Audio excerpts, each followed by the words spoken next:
Good day everyone, especially to our professor, Dr. Maida L. Cantong, going to discuss Albert Bandura's social learning theory, and I am Flormi F. Villa, your discussant.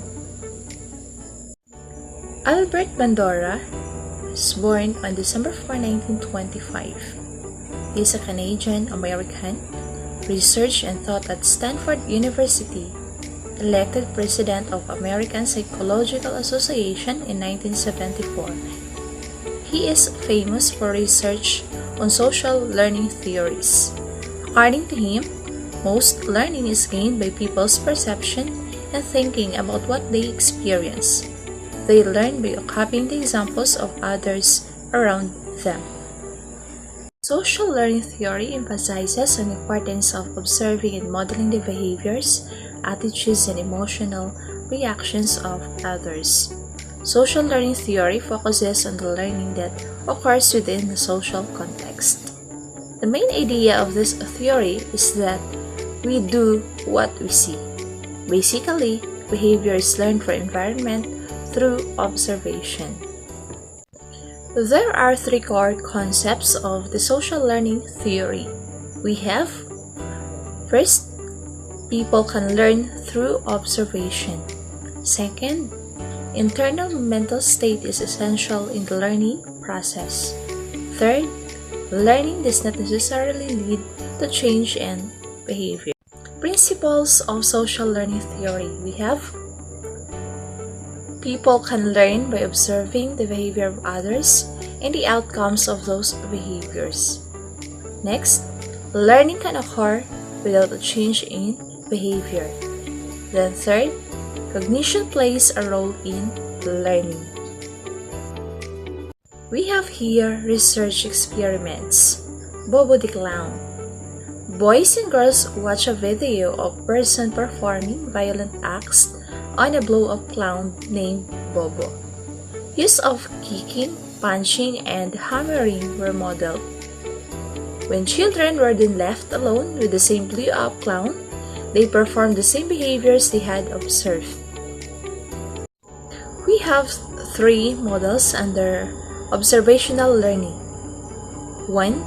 A live model. It involves an actual individual demonstrating or acting out a behavior. 2. A verbal instruction model. Involves descriptions and explanations of a behavior. 3. A symbolic model, which involves real or fictional characters displaying behaviors in books, films, television programs, or online media. Intrinsic reinforcement is a form of internal reward such as pride, satisfaction, and a sense of accomplishment. Social learning theory proposes that both reinforcement and punishment have indirect effects on learning. They are not the sole or main cause.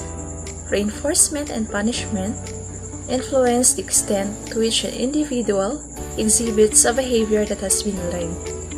The expectation of reinforcement influences cognitive processes that promote learning. Therefore, attention plays a critical role in learning, and attention is influenced by the expectation of reinforcement. The modeling process. Not all observed behaviors are effectively learned. Factors involving both the model and the learner can play a role in whether social learning is successful. The following steps are involved in the observational learning and modeling process. We have attention, retention, motor reproduction, and motivation. How do we apply Bandura's theory in the classroom? Carefully select audiovisuals that are to be used in the classroom. Create a sense of collective efficacy by emphasizing teamwork. Set goals for students to accomplish. Have them keep a record of these accomplishments. Once a month, take the record out and celebrate their hard work. Incorporate technology by putting the students' challenges and accomplishments online on the class website so they can show their friends and family. And what do students do under this theory? Students often learn a great deal simply by observing other people. Students in a classroom may imitate another classmate depending on what motivates them. Students must believe that they are capable of accomplishing school tasks. Students should closely observe appropriate behaviors and learn from them.